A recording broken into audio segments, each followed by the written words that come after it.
Now, my question is, what was the most important thing you learned in the second half of the morning?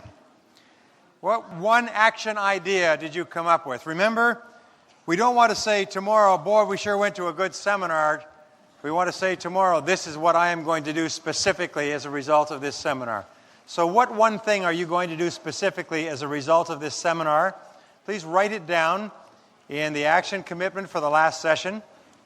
And if you can't think of anything, we have counselors standing by. The American Management Association completed a study recently which corroborates every study that's ever been done on the subject for 50 years, looking into the single quality or characteristic that seems to characterize the most successful and most rapidly promoted and highest paid people, and the one quality of leadership that is indispensable, and it's action orientation. They're intensely action oriented. And surprise, surprise, surprise, learned helplessness paralyzes action. Self-esteem unleashes action. Self-esteem and self-responsibility lead spontaneously to doing things. That's why it's so important that you make commitments to action, that you write something down and you make a decision that, by gum, I'm going to do something in this area. And then you do it. Now, what happens if you make a promise to me, or a promise in general, to do something and you don't do it? Who are you lying to? That's right. Now, what happens to a person if they lie to themselves? They can't keep their word to themselves. They can't remain true just even to themselves. What happens to their self-esteem? Goes down. What happens when a person makes a promise to themselves that, by gum, tomorrow morning I'm going to get up at 6 o'clock and I'm going to do this and I'm going to do that, and then they get up and they do it? How do they think they feel? Great. Feel great about themselves. Here's the interesting thing. When you do something like that, when you fulfill a commitment to yourself, when you complete an important task, it gives you a jolt of energy. It gives you an endorphin rush. It raises your self-esteem. What happens if you take a drug over and over again and you start to really like the drug and you take it over and over again? You develop what? An addiction. Now, there's two types of addiction. There's a negative addiction, alcohol, serious narcotics, and so on. But there's what William Glasser has called a positive addiction. Runners get a positive addiction. It's called a runner's high. Vigorous aerobic activity actually releases endorphins, so at the end of a run, the person feels not only physically fitter, but they feel high. They feel happy. They feel more creative. They feel more personable. They feel more cheerful. It's a most remarkable experience that you have after exercising. Well, if you set a goal for yourself and make a plan and take an action and do what you said you would do, it gives you a rush. And you like this rush. This feels good. And so what will happen is you'll do it again and you get another rush. And you'll do it again and you get another rush. And you start to get addicted, what Glasser called the positive addiction. And this positive addiction is you start to organize your life so that you are getting these little hits on a regular basis. When you work on low-value, irrelevant tasks or go around in circles in your life, what do you get? Nothing. Depressed, tired, fatigued, stressed, and so on. When you work on really important things that are moving you rapidly towards your goals, what do you get? Hits. So what you do, and people say, well, how do you keep yourself motivated? But you say to yourself, well, that's a dumb question. The very way I live my life, I'm motivated. Because I'm doing the things I enjoy doing with the people I enjoy doing them with, and I'm doing important things, and I'm staying with them till they're done. So my whole life is a series of rushes. So I am positively addicted to happiness, health, success, achievement, and good relationships, because every time I engage in them, I get a positive feedback or positive hit, which makes me want to do more of them. Drucker discovered this 50 years ago. The great motivation for people coming to this country from other countries is not just to make money, although that goes along with it. It's achievement, because achievement is such a high. It gives you such a feeling of fulfilling your potential. So everything we talk about is to do it, but the critical thing is the action. If you do the action, you get the reaction. If you do get the reaction, you get the buzz. If you get the buzz, it predisposes you to doing the same thing again until it becomes automatic. And when you make it automatic, where you write your goals and set your priorities and work on your plans and complete your tasks, when you make that automatic, you know what happens? Is, whoo, you get on a roll, and you just roll, baby. You will accomplish more and enjoy it more than you can imagine. You escape from this feeling of learned helplessness. You escape from this feeling of the comfort zone, this tendency toward the comfort zone. You feel unstoppable. Right? All right. Part 4, time empowerment. Part 4, are you ready? Part 4, your highest, most dependable source of cash flow is your earning ability. Your ability to earn money is the same as a huge factory that produces products and services that are then sold, and the profit is generated back to the owners. And in the old days, you needed land, labor, capital, fixtures, furniture, raw materials. Today, all you need is brains. Your ability to earn, your ability to apply your mind to your world can generate tens of thousands of dollars a year into your life. You can enjoy the highest standard of living ever imagined in the history of man on this earth by just applying your brains to your community. Isn't that incredible? Your earning ability has taken you your whole life to develop. All your education and experience, everything you've ever done has reached you to this point, brought you to this point, and most people here are at the peak of their earning ability, except for maybe next year and the year after. So, your earning ability is something you must be very careful about not taking for granted. We often take our earning ability for granted. We think it's kind of a general amorphous mass, but it's not. It's a very, very special quantity. Number 2, your most precious resource, all you really have to sell is your time. In fact, all of your life is a trade. You start off in life with lots of time and no money. As you get older, you start to trade your time for money. And when you're 20s and 30s, you can look around at your current net worth and you can say, this is how well I've traded. The average family in America has a net worth of $35,000. That's when the parents are in their 30s and 40s. That's $35,000. So what they've done is they've traded the first 30 or 40 years of their life for about $1,000 a year. If I said, I'll give you $1,000 a year and I'll put you in jail, will you sit in jail for $1,000 a year? If I say, I'll tell you what, you work all year long at this job and I'll give you $1,000 extra at the end of the year, would you work for $1,000 extra above and beyond your cost of living and food and transportation? Most people are working, that's $83 a month. Think about that. People are working for $83 a month. That's what they're trading their lives for in terms of what they have left over. So, your most precious resource is your time. Your ability to trade your time well determines the entire quality of your life. And don't ever think that somebody else is smarter than you. I'm going to give you an important point, 2 points. Point number 1, which is metaphysical but true, is that you are a thoroughly good person. You are a thoroughly good person.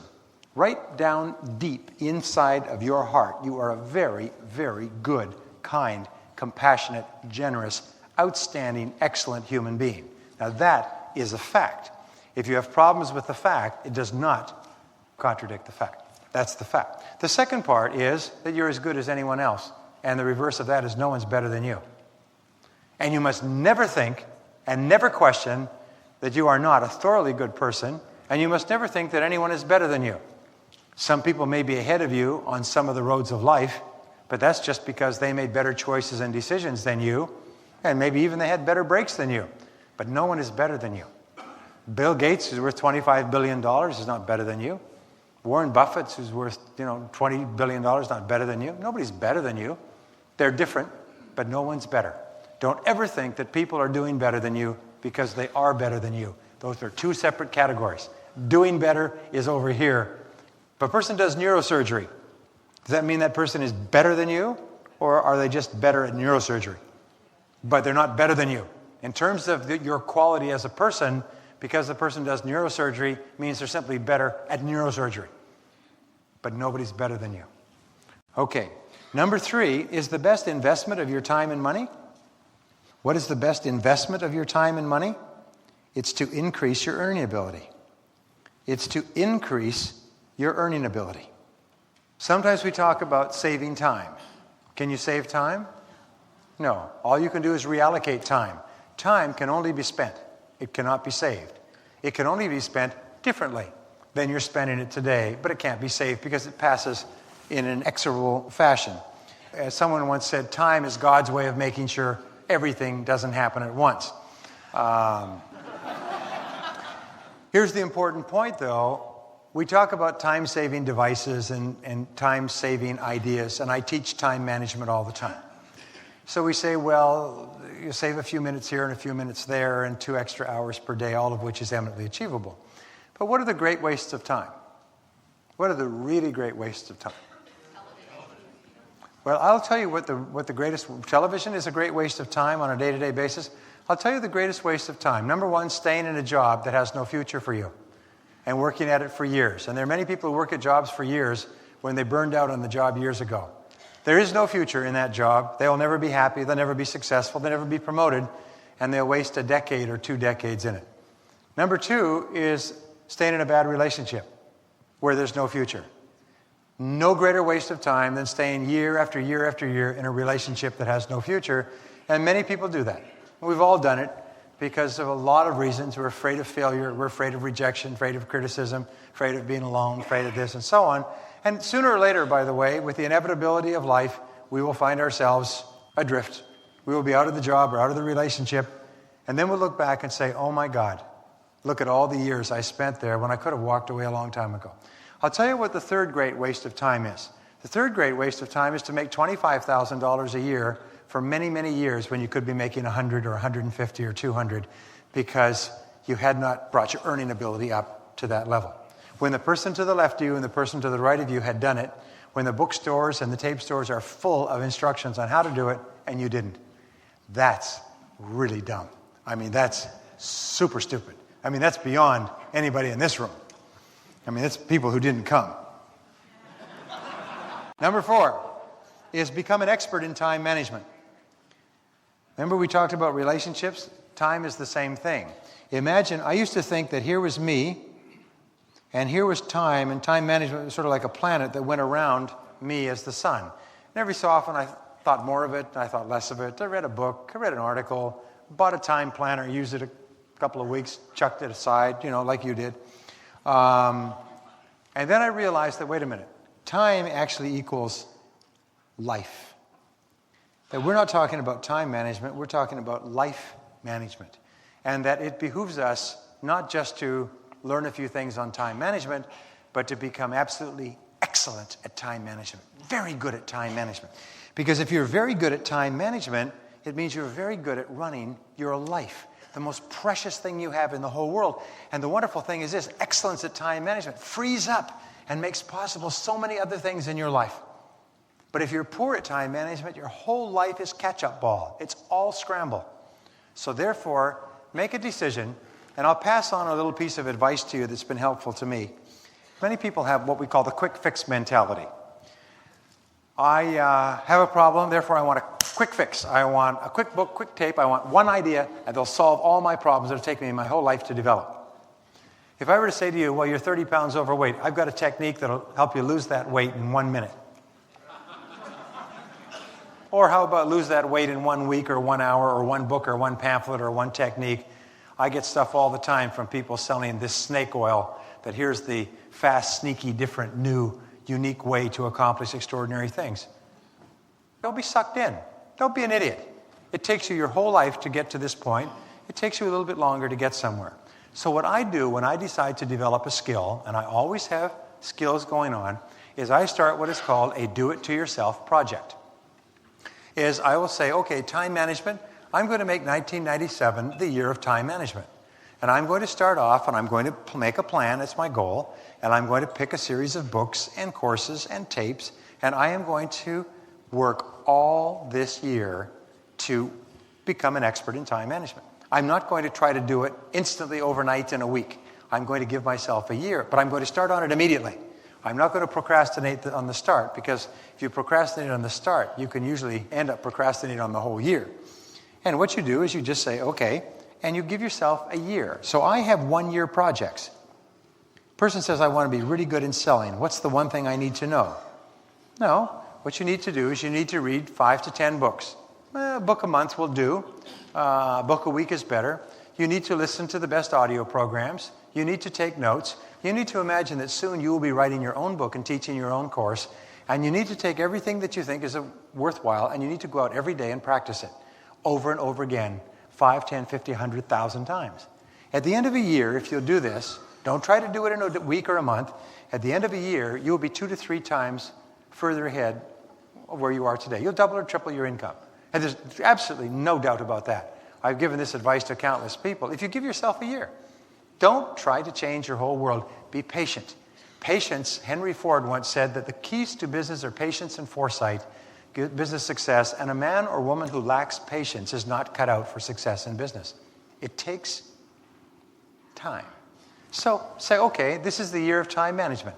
In the next 12 months, I'm going to become absolutely excellent at time management. Every day, I'm going to learn something about time management. I'm going to read every little article. I'm going to take a course. I'm going to discipline myself to run my life differently so that I become really good at it. And that will free up more time, more opportunities. I had a young man in Cleveland told me recently, he said, Brian, I bought your tape a year ago on time management, and my life was in a shambles, and I have 2 young kids, and I wasn't spending time at home.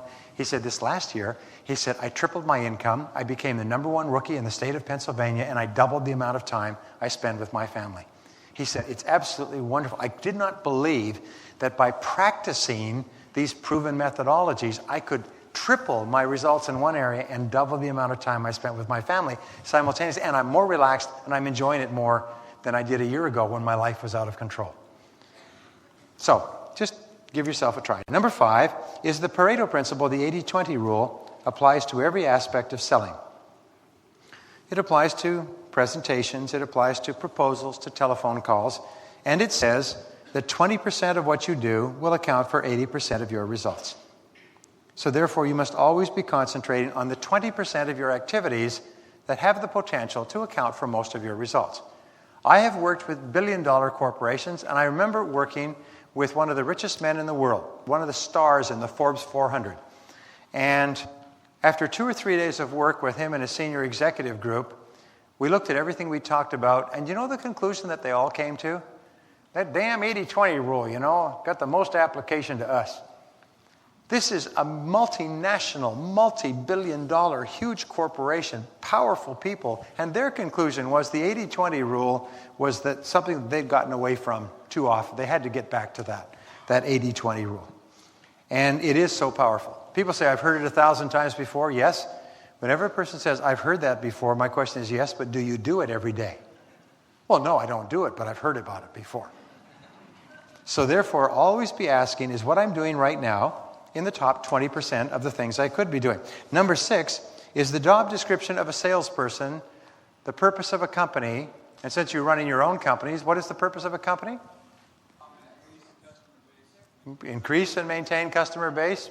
It's pretty darn accurate. The purpose of a business is to create and keep a customer. And since your sales business is your own business, your job is to create and keep customers as well. Your success and profits are the result of creating and keeping customers in a cost-effective way. So number 7, then, we say spend 80% of your time creating customers and spend only 20% of your time keeping customers. And don't mix them up. Mixing them up will kill you and kill your career as fast as anything else. I've spoken to many sales managers who tell me that this is what kills sales careers, is people start off doing really well, creating customers because they don't have any customers, and once they have a few customers, their hope begin to shift. They spend more and more time going back and visiting their old customers and less time developing new customers. So you always have to be asking, where is my next sale coming from?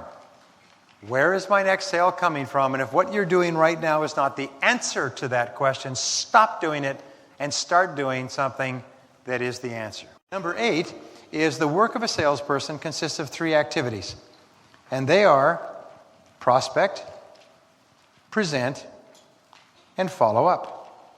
Prospect, present, and follow up. We call this the sales funnel. You can write it in the margin there. The sales funnel says that there are 3 parts of the process. You have to keep your funnel full with prospects, and then there's a ratio. And the ratio, let us say the ratio is 20 to 5. You have to call 20 suspects to get 5 prospects. You have to see 5 prospects to get 2 follow-ups. You have to follow up 2 people to get 1 sale. And out of the bottom of your sales hopper, if you keep it full, comes sales. Prospect, present, and follow up. It's sort of like ballet. Prospect, present, and follow up. What do you do for a living? I prospect, present, and follow up. By the way, this has never changed. It's been true throughout all of history. And selling is the oldest profession.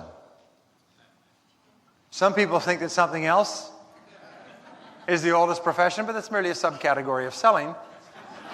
And it also requires that you prospect, present, and follow up. So your job is to keep your hopper full. If you ever let the hopper go empty because you start spending all of your time down here on the follow-up, pretty soon you'll find yourself with an empty hopper, a 1 or 2 month starvation period, a sales slump, and you could be out of business.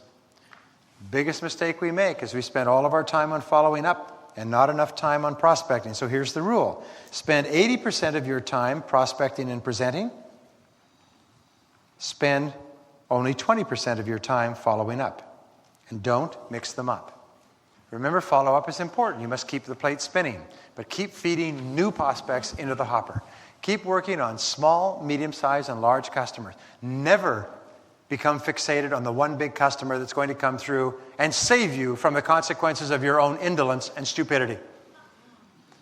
What do we know about the one big customer that we hang all our hopes on? Never happens. They never come through.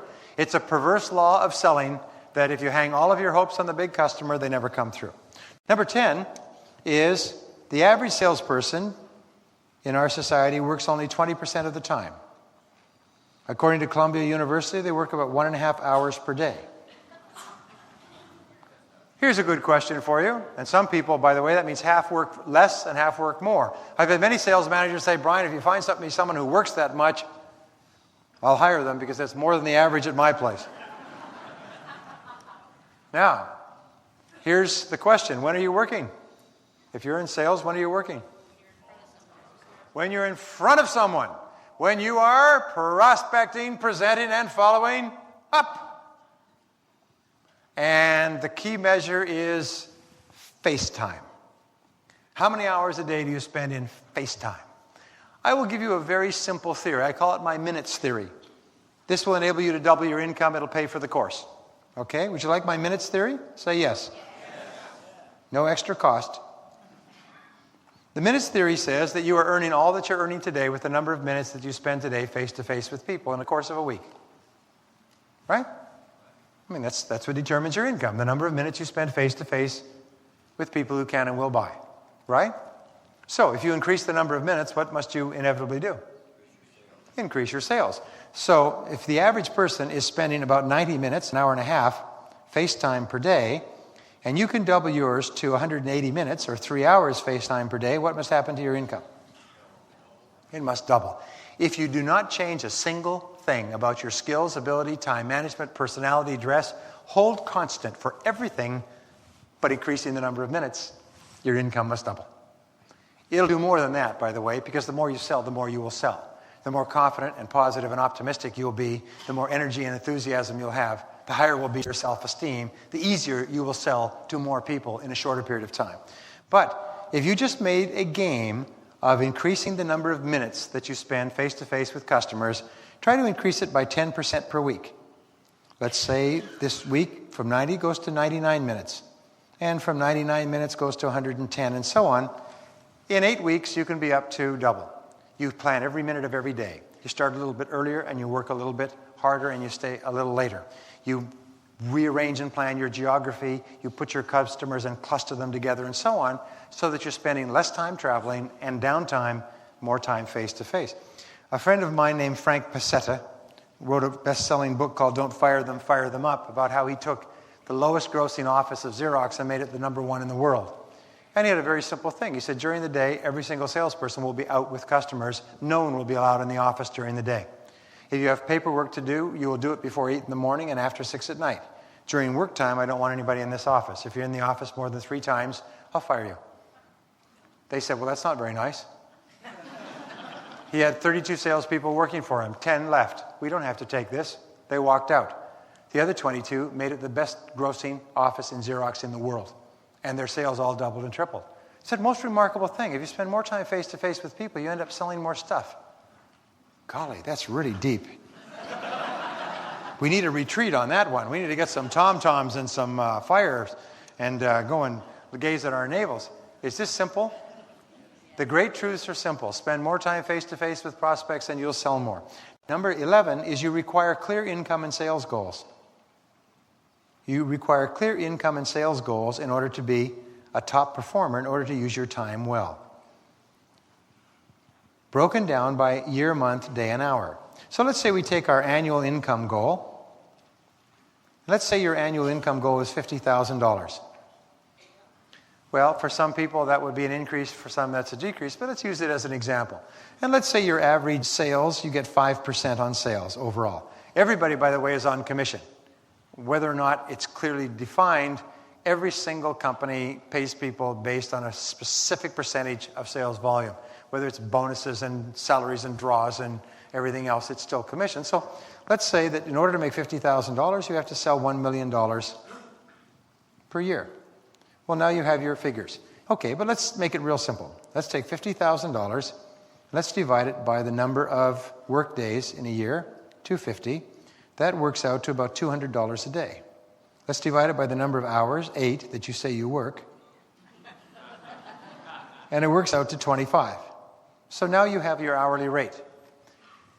We know as sure as God made little green apples that if you don't do $25 an hour work, you can't be paid $25 an hour. Nobody's going to pay you $25 an hour if you don't do the work.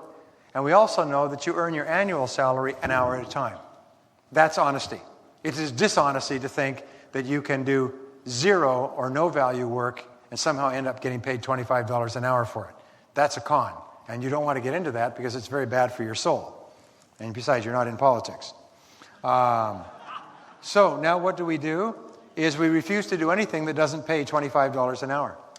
We make a decision that from this moment forward, I will spend 8 hours every single day doing things that pay $25 an hour or more. Now, can you guess? This is a loaded question, rhetorical, because we've beaten this one to death. What are the 3 things that pay $25 an hour? Presenting and following up. Do we get $25 an hour for driving around, listening to the radio, talking to our friends on the cell phone, drinking coffee, reading the newspaper, shuffling our business cards, making our own photocopies, typing up our own proposal letters, coming late, leaving early, and spending an hour and a half for lunch? Do we get $25 an hour for these things? Then stop doing them. People think that nobody's looking. It doesn't matter if anybody's looking. What is the mark of the superior person? You're superior people. You're not average people. You're here.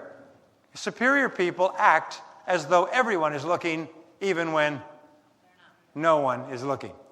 That's the mark of the superior person, is how they carry themselves when no one's looking. You see, children need to be supervised all the time. Adults don't need to be. Superior people don't need supervision. They place far higher standards on themselves than anybody else could place on them. They don't need anybody else to tell them what to do or to look at them because their own standards are too high. If their bosses came out with them, the bosses wouldn't be critical. The bosses would be asking them to slow down. You know, you're being just too demanding on yourself. I'm sure that's what your bosses would say. So, number 12, plan the activities necessary to achieve your goal. Plan the activities necessary to achieve your goals. Why? It's because activities are controllable. You cannot control where your next sale is coming from, but you can control the activities that you engage in hour by hour, which will lead ultimately to the sale. Are you with me so far? So if you make enough calls and enough proposals, enough presentations, enough follow-ups, the sales will come out the other end of the pipeline. So control the activities every day, every day, every day. Hold your own feet to the fire. Plan your sales work geographically. Reduce traveling time. Why is it that people say, well, I'm working today, so I've got one client to see over in San Francisco, and then another one out there in Berkeley, and then I've got another one over here in Santa Clara, and then one down over there back in the downtown San Jose. Why is it that people plan their days like that? Fear of rejection. You're absolutely right, sir. They unconsciously plan their days so that they will spend as little time with people where rejection is possible. And another thing they do is they don't even call and confirm. They just drive all the way to Berkeley, hope that the person's there, and hope that they're not. Because if they're not there, they say, oh, geez, they're not here, huh? Okay, well, I'll see you again. I'll drive out some other time. It only takes a couple of hours from where I live. What the heck? And all the way out and all the way back, I can tell myself that I've been working. Boy, I had a great day today. I was all over Northern California. Yeah, I didn't sell anything either. In other words, reduce traveling time. I know you do this anyway, but here's the rule. Your territory is your store. It is your business. It's your market area. Divide your territory into quadrants. Take a map and lay it out and work in one quadrant, either each day or each half of each day. Refuse to jump in and out of your quadrant in half days. I worked with a woman once who started off, she had 2 children, she was divorced. She had to just about break the company's back to get them to hire her. They finally hired her, and she, because of her time constraints, she had to drop off her kids, pick up her kids. She had all kinds of things going on. She had to meticulously manage her time. She told me about this because she was a very successful businesswoman and one of the most respected politicians at that time. She was still practicing her work while she was in politics because it wasn't full-time. She was a city councilor, but very highly respected, very interesting woman. She said she became the top salesperson in the entire company because of her territory management.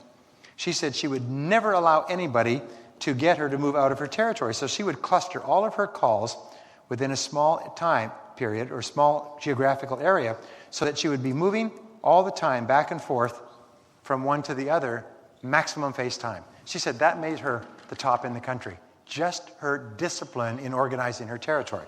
Think about doing that yourself. If it works for others, if it works for thousands of others, what are the chances that it might work for you? Right. Okay, number 14, upgrade your skills continually. Upgrade your skills continually. Get better at your key tasks. Get better at your key tasks. That's very important. Imagine your job is to put your life on an upward trend so that you are closing far more sales when you finally meet with prospects. You're getting far better appointments with far better prospects. Get better. Get good. Get better. Be the best. Get good. Get better. Be the best. Continuous personal and professional development is your key to the future. It's your key to the future. And here are the 3 keys, and I'll hammer them over and over again. Number 1 is read 1 hour per day. 1 hour per day will translate into roughly 1 book per week. 1 book per week will translate into roughly 50 books per year. 50 books per year will translate into 500 books in 10 years. At the very least, you'll need a bigger house just to hold your books. If you read 500 books in the next 10 years, in a business where the average person reads less than 1, you'll be one of the smartest and highest paid sales professionals in this country. And it doesn't matter whether you graduated from university or high school, nothing matters if you read in the morning, 30 to 60 minutes, and you apply it during the day and review it in the evening for a few minutes. And every day, read a little bit, apply a little bit, review. Read, apply, review. Read, apply, review. I can promise you it will not take you 2 or 3 or 5 years. Within 30 days, your career will have gone off like that. And I've never met anybody who has not come back and said, it's phenomenal what happens when you begin studying sales 1 hour per day. It's phenomenal. Now, B, in terms of professional development, is attend sales seminars 4 times a year. They just recently completed a study where they looked at salespeople and they analyzed the attitudes of the top 10% of salespeople. One of them, you know many of them already, but one of them is they are aggressive about continuous learning. They are not passive. They don't wait till the course comes along and hits them in the face. They're aggressive about it. They seek it out. They recognize that one idea is all you need. I was talking to the sales manager of a very successful company in Los Angeles recently, and he got one idea from one of my programs on how to turn a customer around and close a sale. He said it was perfect for his business. And so he began to practice it himself. In the first month, his sales more than tripled from what they were the month before. He was already very successful. So he taught his other salespeople the same technique. All their sales doubled in the following month. He said it was incredible. Just that one idea was worth, and I'll teach it to you, by the way, in the course of this seminar. It's one of the many ideas we'll talk about. He said it was incredible. It was worth a 300% increase in 1 month, he said, and double for everybody in my company. Just the one idea, because it was the right idea at the right time for our situation. So therefore, go to seminars, and go to seminars given by experts. Go to seminars given by people who really know their stuff. Go to seminars given by people who've really learned their craft in the street. Don't take cheap seminars from academics, because it's not that they're not nice people, it's just that they don't know anything about what they're talking about. And they will fill your head full of theoretical stuff that is perfectly true and totally useless. Does anybody know what I'm talking about? I know, I've tried it all. People say, well, I'm going to save money. I'm going to pay $25 for a 14-week course at the community college. I have a question for you. Do you get what you pay for in life or not? That's right. And if you pay a little, you get a little. And remember, the critical thing is how fast you can apply this material to increase your income, not how much you get. But if you get 5 ounces of choice material and you pay $500 for it, it's better than getting 50 pounds of average material and paying $25 for it. The key is timeliness, relevancy, and immediate applicability. And C is listen to audio tapes in your car. This is so important because audio tape listening has made people into self-made millionaires, literally by the tens, if not the hundreds of thousands. People who did not have a lot of time to read or were not great readers have found just by audio tape listening, the average person here spends 500 to 1,000 hours in their car each year. That's 3 to 6 months of 40-hour weeks. That's 3 to 6 months of 40-hour weeks. That's the equivalent of 1 to 2 full-time university semesters. You can become one of the best educated and highest paid professionals in your field in America just listening to audio cassettes as you drive around. Just like the gentleman on Wednesday who said, I bought the one set of tapes and I added $70,000 to my income that year with one set of tapes. And the person next to him says, oh yeah, well, wouldn't apply to me. Oh my God. Oh my God. There's no help for these people. Anyway. Now, application exercise. Please write down one thing you're going to do differently as a result of what we've just talked about in time empowerment. Increasing your earning ability, using your time, getting better at your key tasks, focusing 80% of your time on new business development, creating and keeping customers, prospecting, presenting, and following up. One thing you're going to do differently that you have not been doing in the past. And sometimes a good way to write it is, I resolve that from now on and write it in the present tense, from now on I spend 80% of my time in new business development activities. I resolve. Always write it in the present tense. Not I will or I'm going to, but always I do. And so if somebody were to ask you a month from now, how do you use your time? I spend 80% of my time in new business development activities. I read every morning before I start off. I listen to BrianTracy audio programs in my car rather than the radio because I'm serious about my future.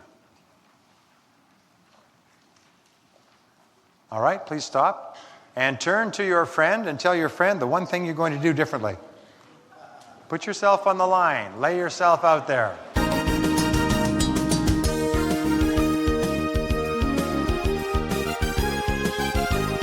This is the end of this disc. The program continues on the next CD.